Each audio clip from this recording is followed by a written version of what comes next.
দায়ের করা হয়েছিল রিট পিটিশন। সালাউদ্দিন মৃগের নামে একজন আইনজীবী দায়ের করেছেন। উনি ইনঅ্যাকশন এবং failure of the Dudok anti corruption commission এইটা চ্যালেঞ্জ করে মামলা দায়ের করেছিলেন। ওনারা একটা নোটিশও দিয়েছিলেন। আর পত্রিকা কালের কণ্ঠে যে রিপোর্ট হয়েছে সেই পত্রিকাগুলি ওনারা অ্যানেক্স করেছেন, যে পত্রিকায় রিপোর্ট হওয়ার পরেও দুদক কেন অ্যাকশন নিতে পারে নাই, সেই জন্য এই রিট পিটিশনটা দায়ের করেছিলেন। আমরা ডক্টর বেনজির আহমেদ, রেসপন্ডেন্ট নাম্বার 5, ওনার পক্ষে আমি এবং সিনিয়র অ্যাডভোকেট সাইদ আহমেদ রাজা সহ আমরা অনেকেই দাঁড়িয়েছিলাম। সেখানে আমাদের বক্তব্য ছিল যে যেহেতু অলরেডি গত 18/4/2024 তারিখে দুদক একটা কমিটি গঠন করেছে, ইনকোয়ারি কমিটি, পত্রপত্রিকা সহ সব জায়গায় এটা ওয়েল সার্কুলেটেড হয়েছে। সেই সাথে আজকে দুদকের যে আইনজীবী সিনিয়র অ্যাডভোকেট খোরশেদ আলম খান, উনিও সেই দুদকের যে কমিটি ফর্ম হয়েছে সেটার রিপোর্টটা কোর্টের সামনে উপস্থিত করেছেন। সুতরাং রিটের যে মূল বিষয়বস্তু ইনঅ্যাকশন এবং failure of the anti corruption commission, সেটার অস্তিত্ব নাই। না থাকার কারণে আমরা আদালতকে প্রথম সাবমিশন ছিল যে এই মামলায় কোনো রুল ইস্যু করা সমীচীন হবে না। আরেকটা সাবমিশন ছিল যে ওনারা আসছেন আর্টিকেল 21-কে রিসোর্ট করে, কিন্তু আর্টিকেল 21-এ যে প্রভিশন রাখা হয়েছে কোনো নাগরিক সরকারি সম্পত্তি রক্ষার জন্য আদালতের কাছে আসতে পারবে বা যে কোনো কর্তৃপক্ষের কাছে যেতে পারবে, সেটা কিন্তু ফান্ডামেন্টাল প্রিন্সিপাল অফ স্টেট। কিন্তু একজন নাগরিককে তার মৌলিক অধিকার ন্যায় বিচার পাওয়ার এবং সংক্ষুব্ধ হলে পরে জুডিশিয়াল রিভিউর আন্ডারে হাইকোর্ট ডিভিশনে আসার যে অধিকার 100 এবং 2-তে দেওয়া হয়েছে, সেটা হলো তার মৌলিক অধিকার এবং যেটা গ্যারান্টেড। দেখা যাচ্ছে যে এই ধরনের নির্দেশনা এবং রুল যদি ইস্যু করা হয়, তাহলে অনেক ক্ষেত্রেই যে সংক্ষুব্ধ নাগরিক তার জুডিশিয়াল রিভিউ বা রিট পিটিশনে এসে সেই স্বায়ত্তশাসিত সংস্থা বা সরকারের বিরুদ্ধে প্রতিকার চাওয়ার সুযোগটা কমে যায়। সুতরাং এটাকে আমরা বলেছি যে এই দৃষ্টিতে ওই মামলা রুল ইস্যু করা সমীচীন হবে না।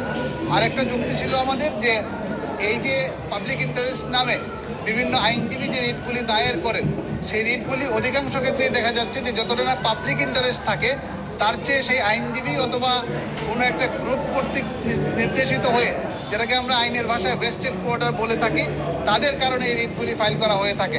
সুতরাং সেই ক্ষেত্রে দেখা যায় যে ন্যায় বিচারের চেয়ে একজন ব্যক্তিকে তার ন্যায় বিচার থেকে বঞ্চিত হওয়ার জন্য এই রিট পিটিশনগুলি দায়ের করা হয়। এই 3টা গ্রাউন্ডে আমরা সাবমিশন দিয়েছিলাম। আদালত সন্তুষ্ট হয়ে আদালত এই মামলায় কোনো রুল ইস্যু করেন নাই এবং কোনো নির্দেশনা বা ডাইরেকশন দেন নাই। তবে এইটা উনি সোমোটো একটা আদেশ দিয়েছেন যে যেহেতু দুদক থেকে ইনকোয়ারি শুরু করেছে, আফটার 2 মান্থস দুদক যেন একটা প্রগ্রেস রিপোর্ট দেয়।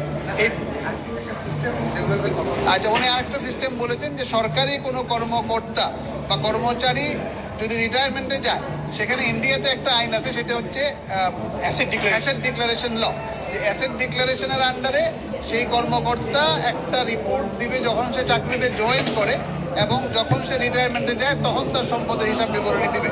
এই দুইটার মধ্যে যদি দেখা যায় তার 10%-এর বেশি সম্পদ বেড়েছে, তাহলে তার বিরুদ্ধে আইনগত ব্যবস্থা গ্রহণ করা যাবে। ইন্ডিয়াতে এরকম একটা আইন আছে। মহামান্য আদালত বলেছেন, উনি এটাই বলেছেন যে আমাদের দেশেও এ ধরনের একটা আইন হওয়া উচিত। আমরা যারা সিনিয়র আইনজীবী আছি এবং সমাজের যারা বিভিন্ন বিশিষ্ট ব্যক্তিবর্গ রয়েছে, আমাদের মেম্বার অফ পার্লামেন্ট রয়েছেন, তাদেরকে উনি রিকোয়েস্ট করেছেন যে এই ধরনের আইন আপনারা করেন। কারণ আদালতও কিন্তু সরকার যেরকম দুর্নীতির বিরুদ্ধে জিরো টলারেন্সে আছে, আদালতও কিন্তু সেই দৃষ্টিভঙ্গি নিয়ে এই কাজ করেন, এবং আদালত তো তার চেয়েও বেশি, কারণ মানুষ ন্যায় বিচারের জন্য এখানে আসে। যদি কারাপশন হয়, ডেফিনেটলি আদালত সেখানে বসে থাকবেন না। আজকের এখানে রুল ইস্যু না করার অর্থ এই না যে আদালত দুর্নীতির বিরুদ্ধে কোনো পদক্ষেপ নেন না। এটা একটা টেকনিক্যাল টার্ম। আমরা রিটে আসতে হলে একটা কজ অফ অ্যাকশন দেখাতে হয়। এখানে কোনো কজ অফ অ্যাকশন আর বাকি নাই। তদন্ত কমিটি গঠন করাতে দেখা যাচ্ছে যে এটার কজ অফ অ্যাকশন আর নাই। এই টেকনিক্যাল কারণেই রিটটা কিন্তু খারিজ হয়েছে, কোনো রুল ইস্যু করা হয়নি।